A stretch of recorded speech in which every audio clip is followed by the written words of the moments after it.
Thank you very much, Bill, for inviting me to speak here, and thank you very much, everybody, the many people and spirits and forces that make this happening possible. It's a very special occasion, and I have to confess that speaking to an audience like that, a big audience, is not exactly my forte, and I would rather be on the ice climb, actually.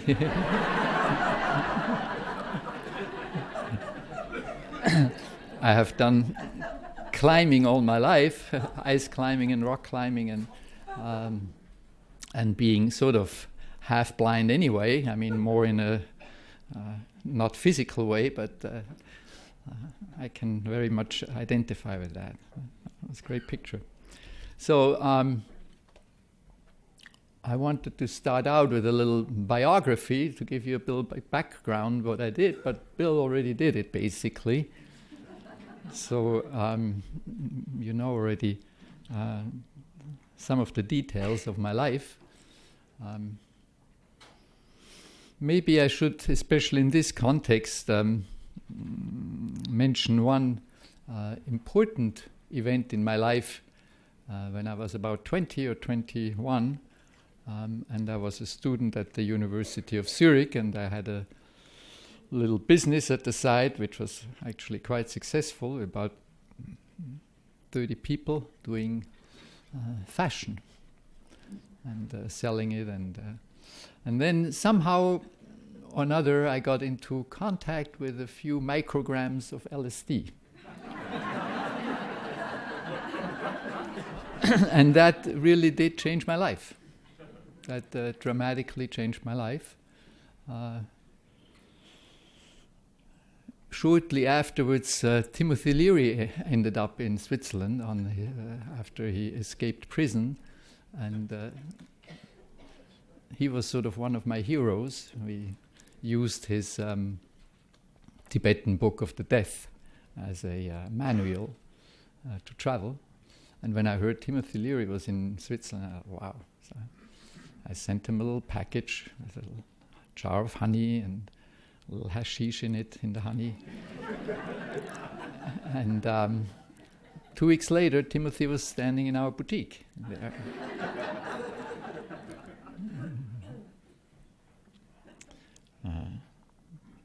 I was also very intrigued by today's talk about the ability to remember faces. Well, I have a condition where I cannot remember faces so well. That exists, you know. There are certain degrees that everybody has, and to remember faces for me is a challenge. And Timothy really impressed me when he was there. We came and we hung out for a couple of hours, and we had a big changing room for men and women together, and we all smoked in there, and there were maybe 15 or 20 people greeting Timothy. Well, 2 weeks later, when he came back, he knew basically all by name again. I was really impressed. I mean, hi Charles, hi there, hi Vanja. Well, so maybe that's one of the qualities of a successful person, that he or she remembers people's faces and can recognize. And then, of course, especially if you are like an important person, like a politician or so, and you're recognized by that person, you certainly will give the vote, and they will be intrigued. Probably that saved me a lot of troubles, because my Zen teacher, Koben Chino, he didn't give me much instructions. He hardly ever has told me anything, explicitly. But one of the things he very clearly said, and strongly, he said, don't get famous.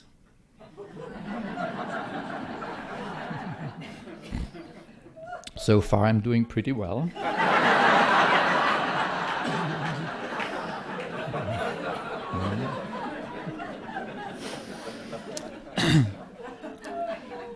So, as I said, I'm not particularly fond of giving talks, especially if I have to say things that are likely to either annoy or even offend people. And in this case, I'm sorry to say, but I will have to touch upon one or the other thing that probably some of you will not particularly appreciate. And as a general rule, I would say we take life too personal, generally speaking. So it's not meant personally. I'm lucky to really like people. I mean, most people that I meet, just about everybody. I mean, I get sometimes upset with my wife or so, but generally I like people, and but still I have to say the things I have to say. So today I have sort of 4 topics that are as a cultural taboo topic, some of them at least. And one of them is very easy in this context, or in this for this audience, which is in a larger society a strong taboo, which is psychedelics. So this is fairly easy here. I will not get too much Gegenwind.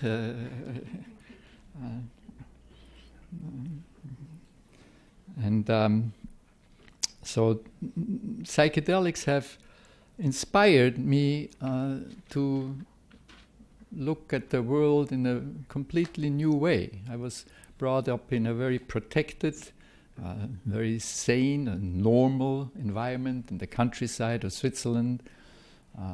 Things were quite in order, and after World War II, things were all blooming up, and it was all positive, and nice family background and brothers. And then, as I said, at about age 21 or so, this got very disrupted. This got taken apart.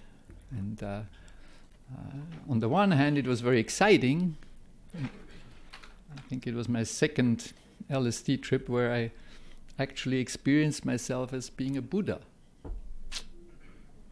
And I had the physical sensation of sitting there in a full lotus, which I of course couldn't do at all. But so that was on the one side very beautiful, very exciting, and also very confusing. And it propelled me into a search where I first became a yogi. I saw myself as a yogi for about 3 years. I did a lot of the rather intensive practices of tapas, of fasting a lot, and I had a beard that came all the way down to my navel, and hair was very long. And then somehow, through circumstances, I ended up in America. At that point, I was living with an American woman, and her mother had a heart attack. Her father had a heart attack, so we went to America, and then smuggled over to America. I had my father's boots on. He had a little bit bigger feet than I had, and cut in big, nice sheets of hashish plates. Nowadays, that was still possible back then, but now I would not recommend it.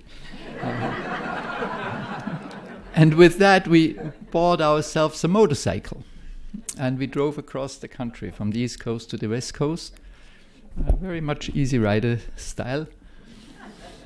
And I ended up at the Zen Center of San Francisco shortly after Suzuki Roshi had passed on, and stayed there for a good 10 years, and practiced Zen, became a Zen monk, shaved my hair and my head, and and stopped completely taking any substances for about the next 25 years. Short of green tea occasionally and coffee.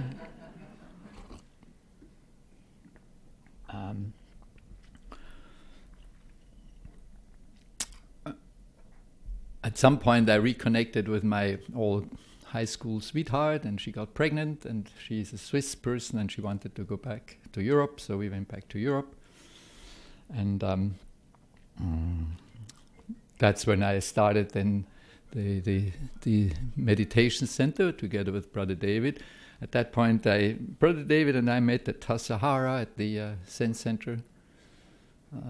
And for a number of years, I was sort of his travel companion. We traveled a lot around the whole world, and I partly translated him, and partly just carried his suitcase and was his attendant, and he was my teacher.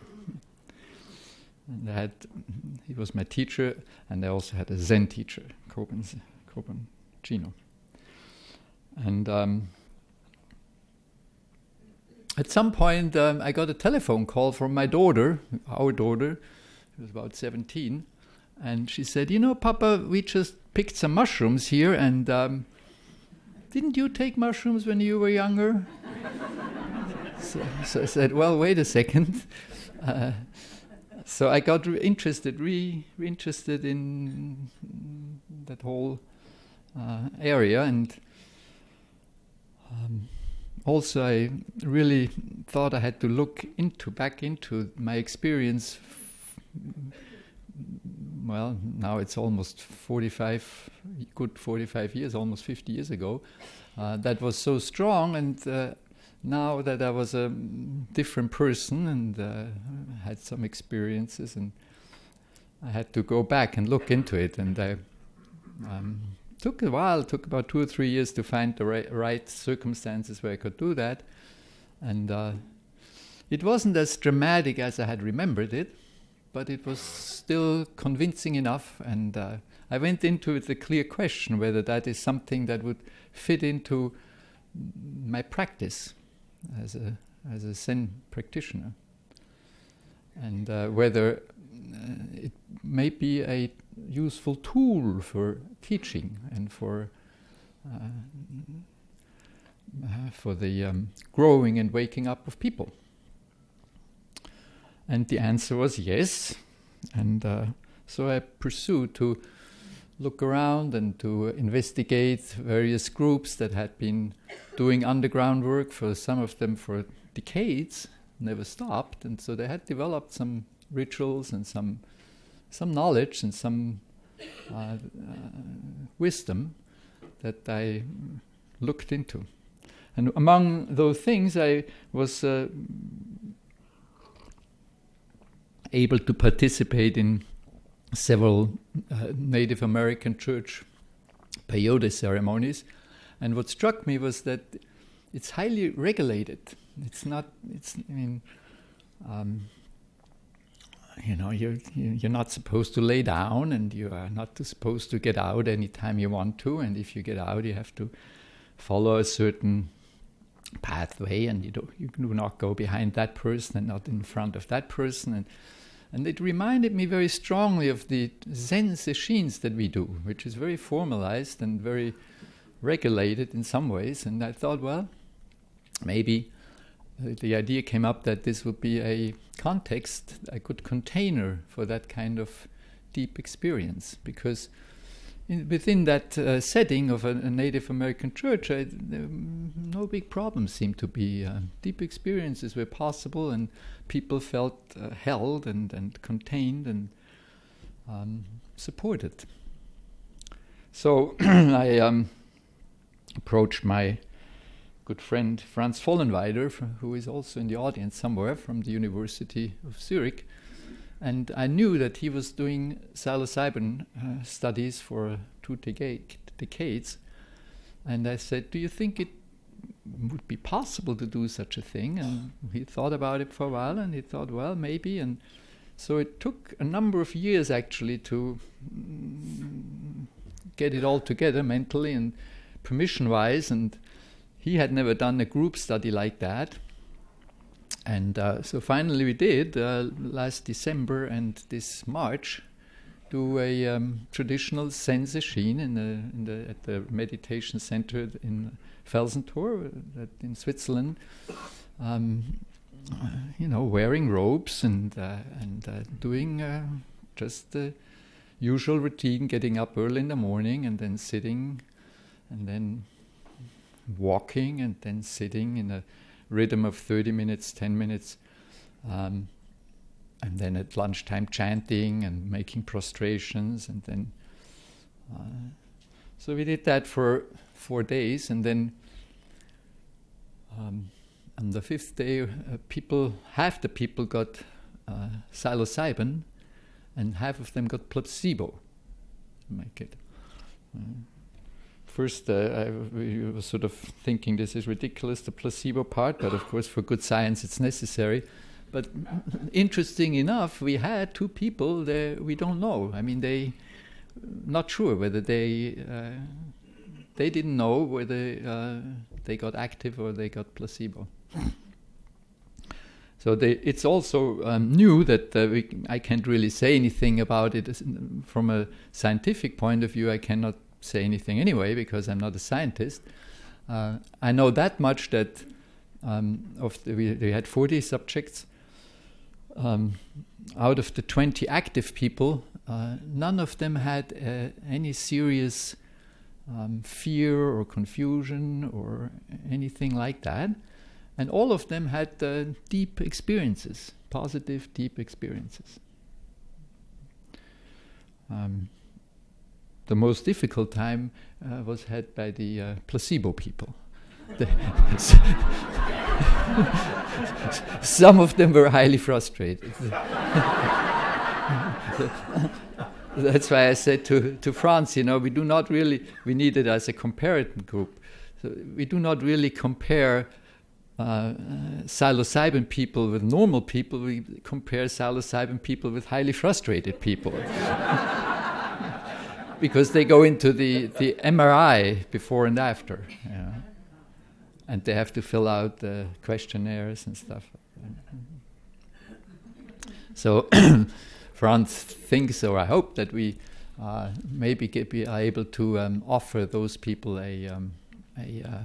another chance where it's not placebo, where they know that they. Well, I hope it's possible legal. Let's put it that way, legally. I will do it anyway, otherwise.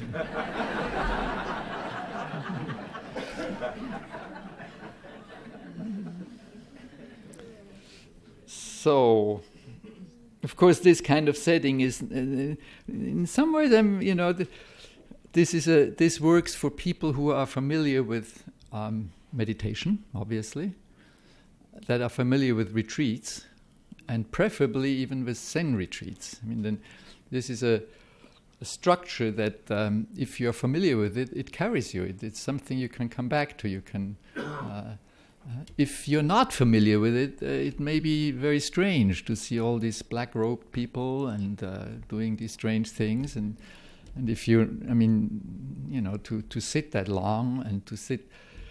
If you do it for the first time, you don't need psilocybin on the 4th day.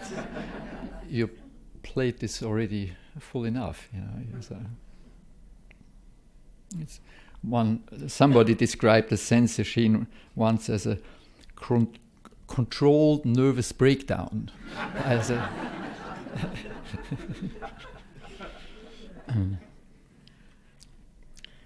So the awakening is sort of the guiding star of this conference, and of course, the concept of awakening is very close to Buddhism. As a matter of fact, the word Buddhism, which derives from the Sanskrit syllable Bud, which means waking up. So, Buddhism, the Buddha is really the one that woke up. Buddhism is waking up.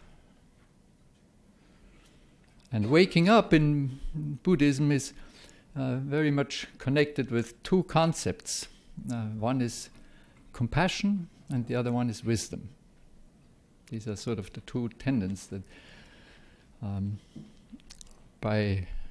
to which we wake up, and which has to be improved or cultivated, and which are sort of measurements of the depth of your awakening, or is compassion and wisdom. compassion has to do with the inside. It has been mentioned several times, and I think one cannot mention it often enough, that we are not separate beings, that we are connected with everything, and there's this nice image of Indra's net, which some of you are familiar with, where each consciousness is at the crossroad of a net, and it reflects all the other consciousness, or the other crossroads. So you can't really find anything other than all the other things when you look at it. There's a quote from Albert Einstein, which I would like to read to you, which it's short. I'm a great fan of Albert Einstein, not for what he did scientifically, because I don't really understand it. Actually, he himself said once, it's interesting how many people admire me for something that they have no idea about. But I admire him for being a mystic. He said wonderful, marvelous things, and he had a very lively, as Brother David keeps to point out, mystic or spiritual means being alive, being super alive. So Albert Einstein seemed very lively to me. So he says, humans are a part of the whole that we call the universe. Humans are a part of the whole that we call the universe. In time and space limited part. We experience ourselves, our thoughts and feelings, as separated from everything. A type of optical illusion of consciousness. This illusion is a type of prison for us, limiting us to our own preferences and concerns towards the few that we are close to. It must be our aim to free ourselves from this prison by enlarging the circle of our compassion until it includes all living beings and the entire nature in all its beauty. Mm-hmm. Mm-hmm.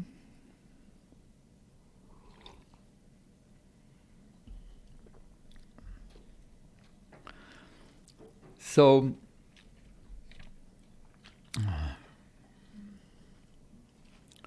this interconnectedness, this co-depending arising is a very Buddhist concept, that nothing by itself exists, it all depends on everything else, and it has no, we call it anatman, it has no personal, ultimate. If I look at this microphone, there is no such a thing as the ultimate microphone that I can find. If I look at the microphone, there is a plastic cover and there is metal things, parts to it, and so forth, and I can take it apart further and further. And the same is, of course, true for Vanya. If I look at Vanya, I cannot find Vanya. I find relationships, I find thoughts and feelings and physical parts, which I can keep taking apart endlessly.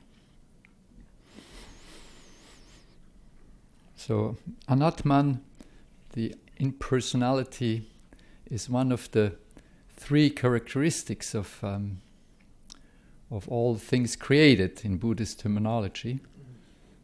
The other two being that everything changes, anicca. Everything passes, everything changes.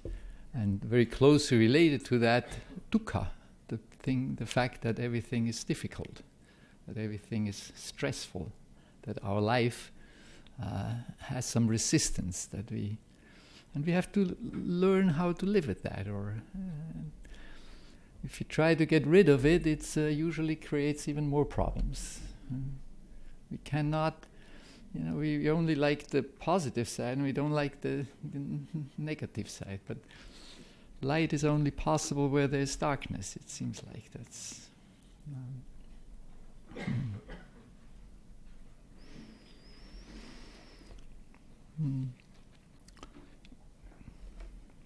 Well, so I said a few words to compassion. Wisdom is harder to catch. Wisdom, a Zen teacher once said, is a ready mind. A ready mind.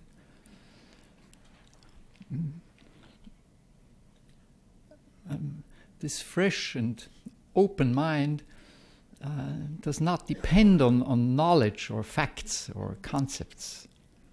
It is older and deeper than our conditioning. It is a mind that does not stick to fixed concepts about oneself and about other things. And it is the courageous mind that is capable, that is able to step back from the familiar landscape of mental busyness and rest in the still quality of things as they are and not as we think that they should be.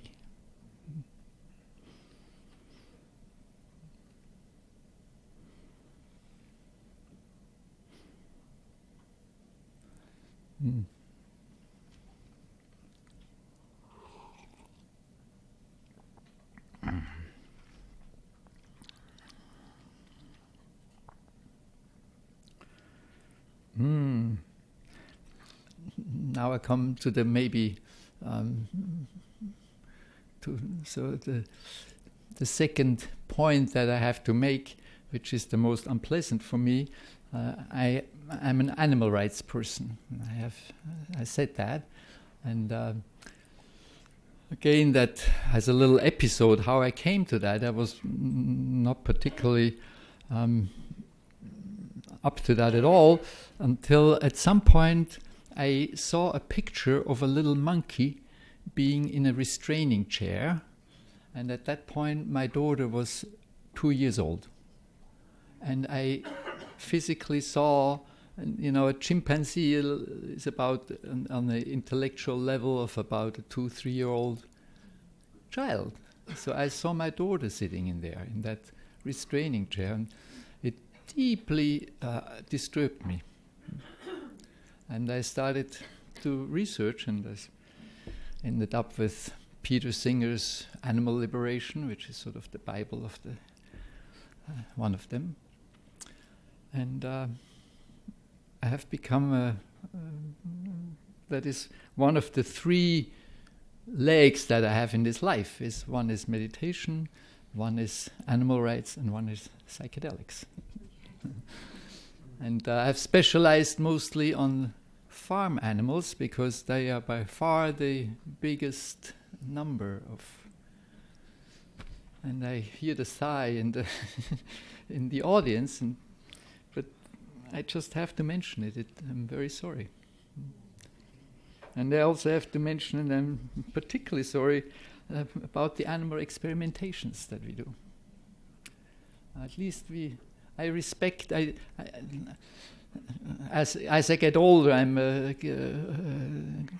cautious not to be too black and white. So I wouldn't say that it's always wrong or you can never do it. I wouldn't go that far, but to do it as a normal procedure that we do regularly on a big scale, I feel that in the attempt to create a more peaceful world, that doesn't go together. As young hippies, we were make love, not war, and we had this saying, fighting for peace is like fucking for virginity.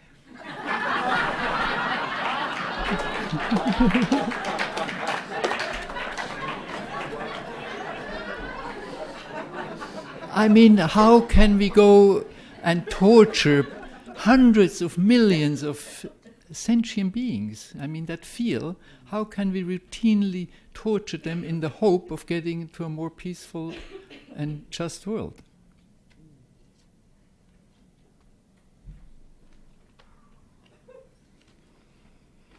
So I think I made my point. And I'm very uncomfortable, I have to say. So the title of my talk is What Could Be a Awakened Response to Our World? So we have to look a little bit at our world.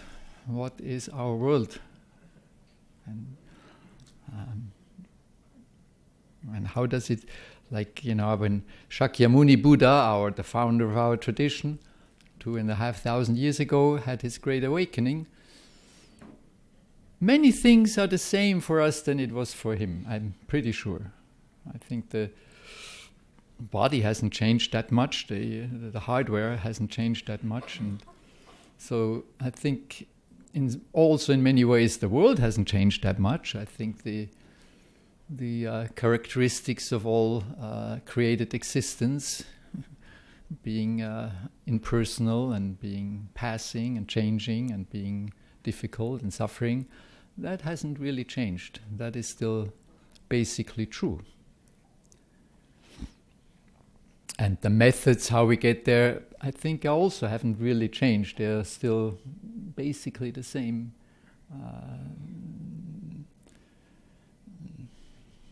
They're the fourfold path, and then there are ways to get there, and there are the traditional methods of meditation and the traditional methods also of medical plants. They are known for thousands of years. Panachali, the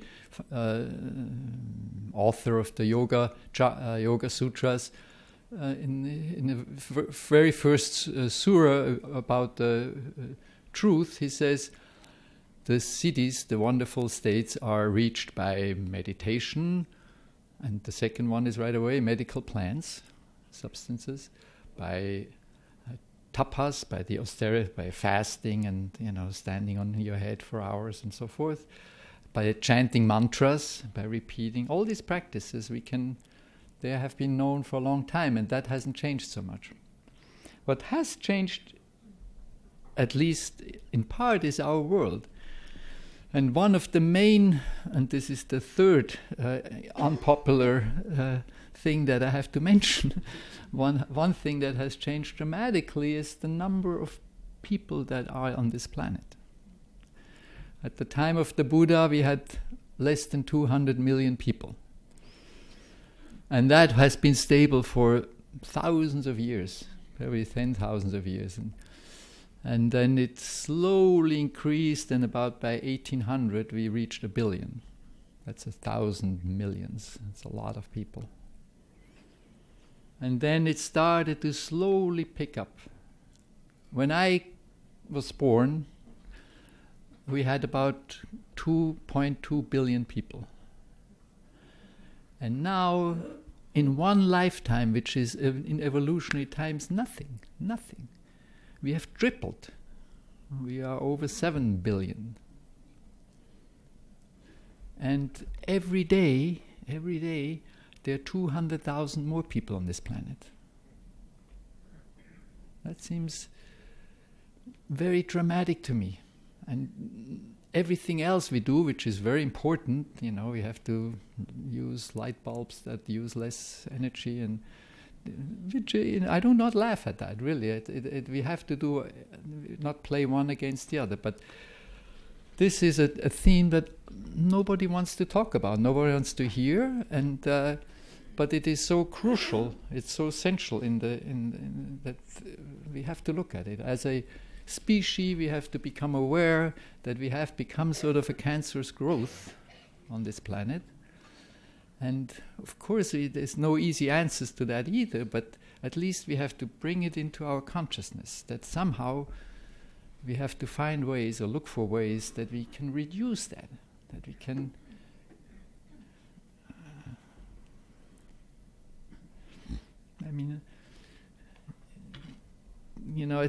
for a few weeks ago in Europe, it was a big thing. I'm sure you heard it too. There was a tragedy of a boat being, trying to immigrants from Africa to Europe, and about 900 people died, and then it was a big fuss, and then the heads of the states got together from Europe, and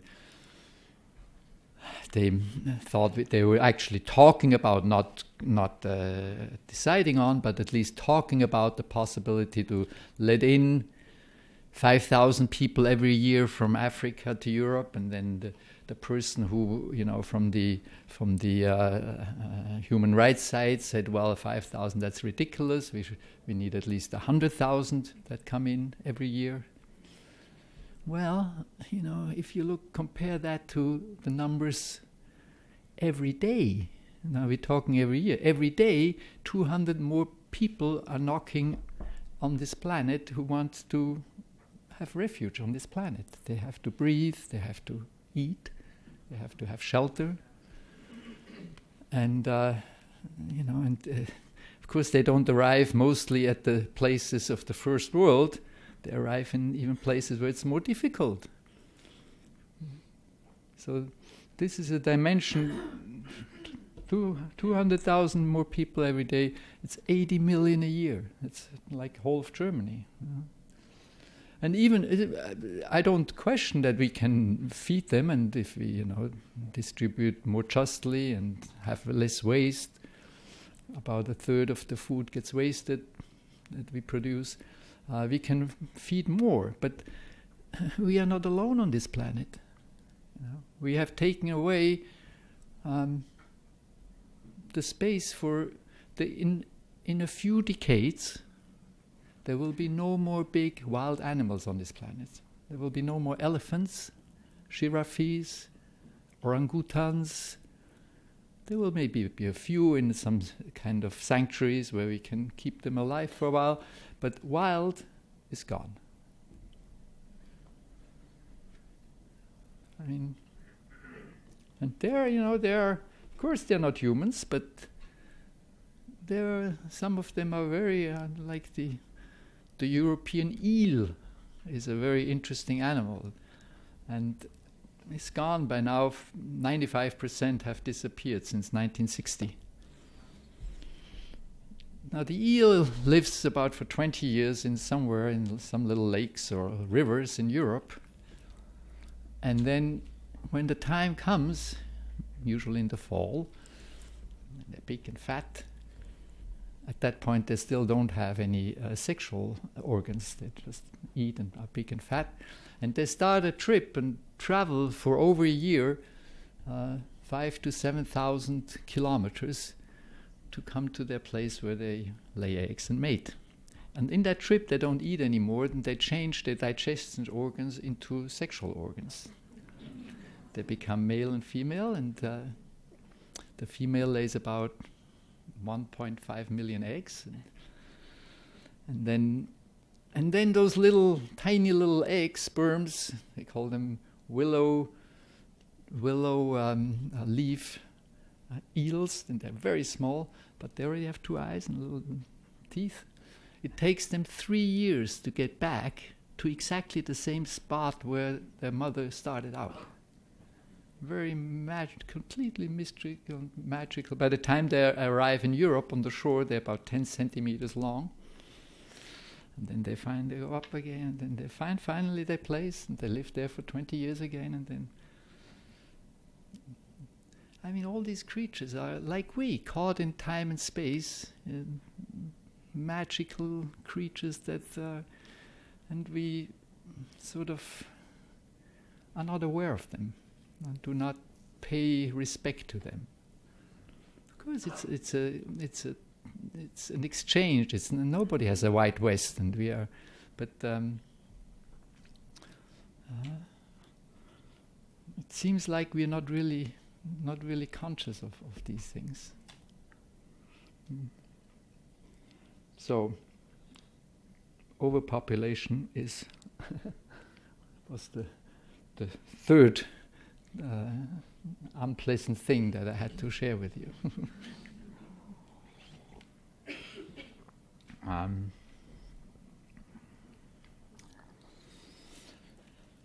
the impact that we have as human beings on this planet depend on the one hand on the amount of people that we are, that we just looked into a little bit, and the other, of course, is how we behave, our lifestyle and our consumption. And within the ecological footprint that we leave on this planet, and this is I have not really found any scientific study on that, and I just sort of, from what I gather the information, I would estimate that certainly over 50%, but maybe up to 70 or even more percent of our footprint on this planet is directly connected with our eating, with the food. Of course, whatever else we do, we have to eat, and everybody has to eat. And, so this is a very big chunk of the. We also, of course, we build houses. We need to heat, and we have to, and we make wars, and we do all kind of other activities, mobility. But the biggest, by far the biggest imprint that we have is through our food production and consumption. And now within that field,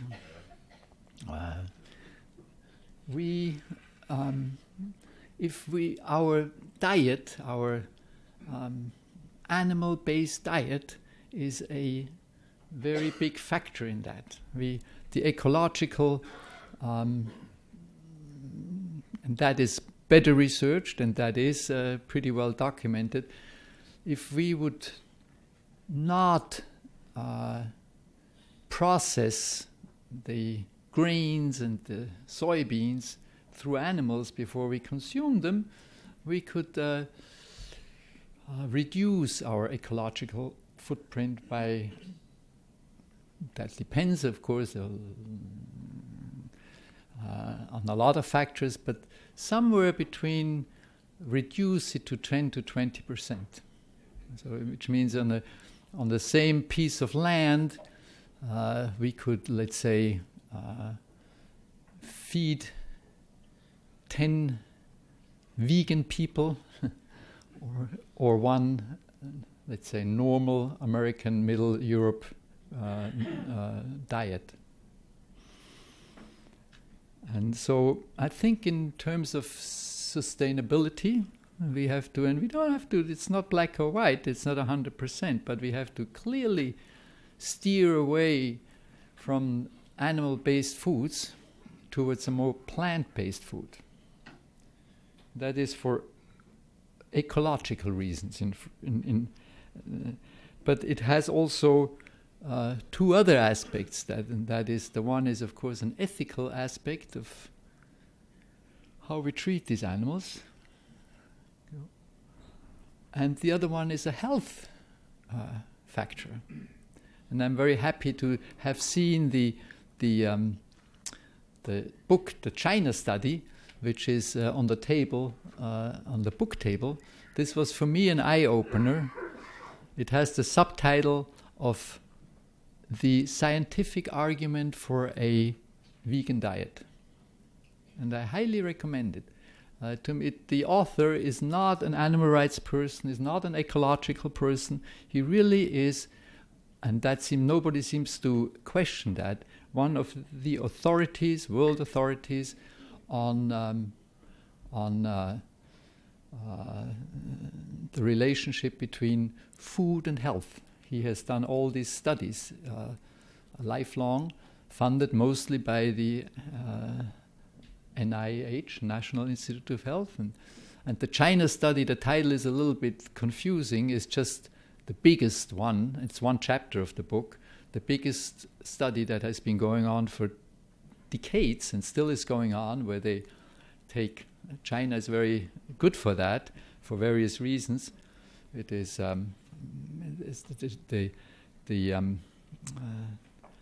genetic base is very conform. They're all Han people, and then they live in very different regions. So the people on the shore eat very different than the people in the mountains, and they eat very different from the people in the desert, and those people in those areas eat very much the same.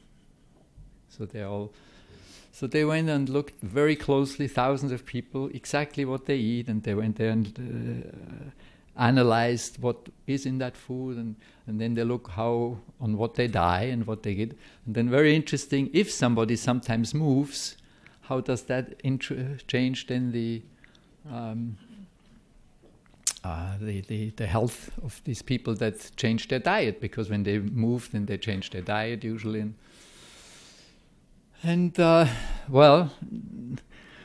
the outcome is so radical that it really is like the less animal protein you take to yourself, the healthier you are. That's a very radical statement. And of course, it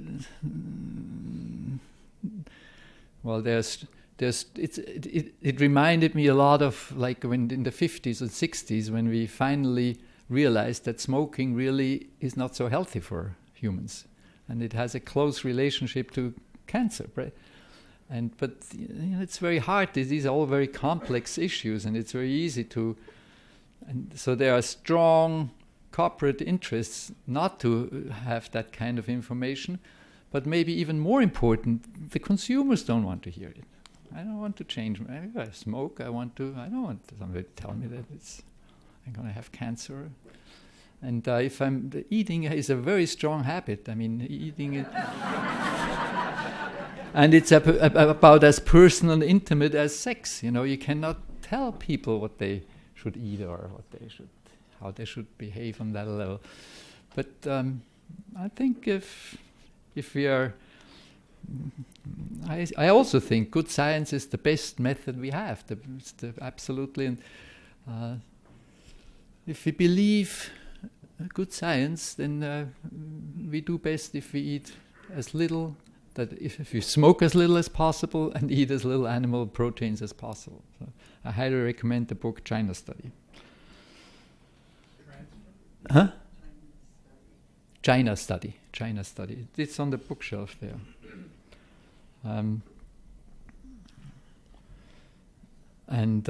So I have to still mention, he also mentions that most of the Western vegetarians do not get the benefit of it because they think that they have to compensate by drinking that much more milk or eat more cheese so that you have the proteins. That's sort of I remember that was my upbringing too. My father was a vegetarian, so I basically grew up vegetarian, but we were also under the impression you have to make sure you eat enough cheese and yogurt and so forth. But so it seems like that's really not true if we believe the scientific findings. And I was never too concerned about my health because usually one doesn't estimate what one has. I have a good health and I still have it, and that's not my real concern. But I was much more driven by the ethical implications, and I will only, we just take it for granted. I mean, drinking milk means that we have to take away the child from the mother, and there's only milk if you have heard a cow cry for her calf for a day or two, and the calf cry for her mother. We seem to not just routinely accept that. And no other mammal of the about 4,500 mammals on this planet drinks milk a lifelong, and even from a different species. Milk is a product that is made specially, very strong, specifically for quick physical growth.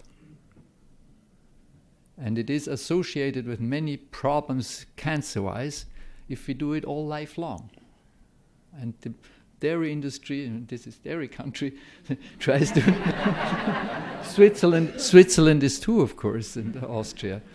They try to suggest that we get all kinds of problems like osteoporosis and so forth if you don't take enough of. The fact is, osteoporosis is only known in the countries where they drink a lot of milk.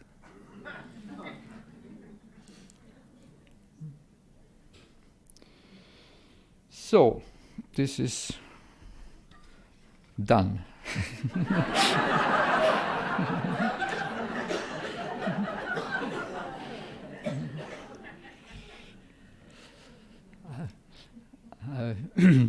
How are we doing time-wise? Okay, thank you. I'm afraid I did a little bit a grim picture here of the situation, and I'm vacillating between the 2 points of view. The Austrians like to distinguish themselves from the Germans by saying, the Germans say the situation is serious but not hopeless, and the Austrians say the situation is hopeless but not serious.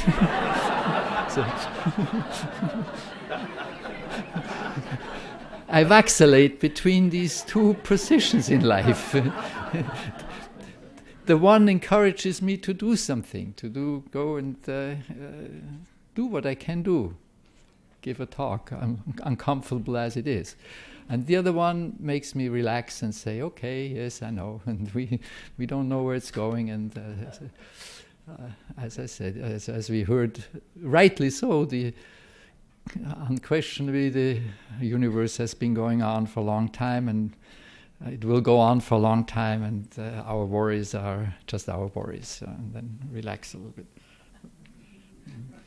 So, to me, as the ideal of a bodhisattva has always inspired me greatly, the bodhisattva ideal, which is that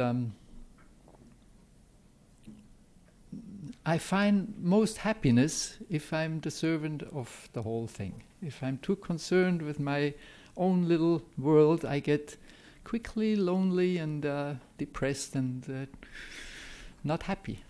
And if I can identify myself with a bigger thing, if I can see myself as one of the thousands arms of Avalokiteshvara, the Bodhisattva of compassion, who, it's a she or he, sees the hears the suffering, that's the word means, hears the suffering of the world, and is sees his or her mission in life to serve the world, to ease the suffering, or positively said, to increase the joy, to make it a better place. So that is, for me, was always a very inspiring and image. And at the very end, I would like to. I have just read from an Italian biologist, I think she is. She describes very interesting what happens to a caterpillar. A caterpillar is eating a lot and getting fat quickly, and at some point then the caterpillar cocoons itself, and then she describes what happens inside that cocoon, and it, on the one hand, is a total catastrophe because the caterpillar, all that the caterpillar knew so far, is disintegrating. The world that the caterpillar knew is coming to an end, and it's all dissolving, and it's catastrophe, and it resists it, and then it's not that out of the legs of the caterpillar the legs of the butterfly come, but it disintegrates, and then in various places it starts to organize miraculously, as all life is, to organize itself in totally new ways. In various places it starts to organize itself in, maybe this is one of these places, like so to speak.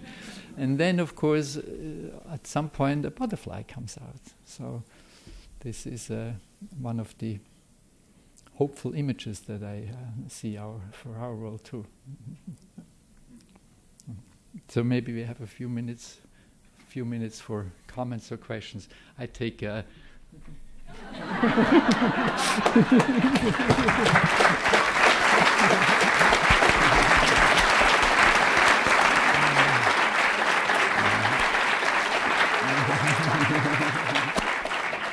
Thank you.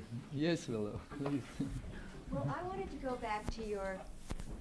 go back to your stool, because you had 3 points. You had the psychedelics, you had the meditation, and then you had animal rights, and connected to animal rights were all the terrible things. There's the overpopulation that hurts the animals. There's the way we eat that hurts both us and the animals. Wonderful story in the New York Times this morning about people who were placed on an African diet of just vegetables and on an American diet of fried foods and McDonald's, and the Africans loved the American diet. And the Americans did not like the African diet, but a complete shift in their inner biome, in the bacteria in the body, which is so important in the immune system. But to get back to your 3 points. So you have all these difficulties, and what I'm wondering is, you've talked about meditation as a way to move towards compassion and wisdom in order to solve these problems. But I'm wondering what you think about psychedelics, because it seems to me that one of the reasons that these plant medicines can be so important in the 21st century is that they give you a direct experience, at least for many, and I'm asking you if this is true as well, of the kind of experiences that you have maybe after 20 years of meditation, and that's a direct experience of the interdependence of all things, the oneness with all things, and it's that oneness. I'm thinking of Jesus loving others as being ourselves, that shifts the way that we are in relationship to how we eat, how we love. Absolutely. Absolutely. I hope.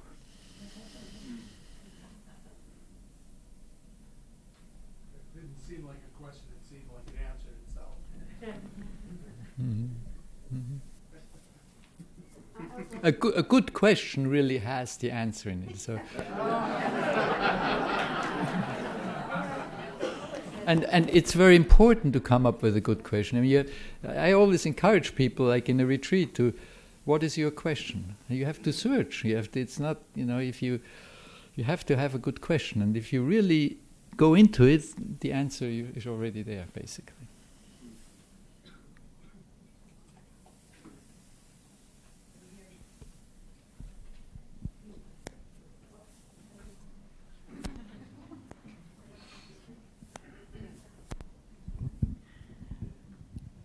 I don't have an answer. I just have a question for you. I can't answer it because you do. You have to. Could you please go back to your the evolution of your thoughts about using psychedelics after you had practiced Zen for 25 years, and what kind of thoughts you had over that time? Machi Ricard was here 2 years ago, and he spoke very beautifully to that from his perspective, and he was very clear that he felt like he wasn't criticizing people who did do that, but he just said that's not what I would recommend, basically. So what did you go through to bring those things back together for yourself? Well, first of all, I had to acknowledge that this was what brought me to meditation. And I had to acknowledge that this was what brought many people to meditation. I had a very intense encounter with Thich Nhat Hanh. Some of you probably know him. He's very strict and very against anything. You're not allowed to drink a drop of wine. If you join his order, you have to promise not to have a drop of wine. And we got very heated. It was just a one-to-one discussion. And I said, you would not be a big teacher in the West. There wouldn't be the ground for it. There wouldn't be this interest in Buddhism if it wasn't for these substances that prepared the ground for yoga, for meditation and all that. So I was surprised when I approached my peers and my elders, my teachers, how open they were to it. I was really surprised.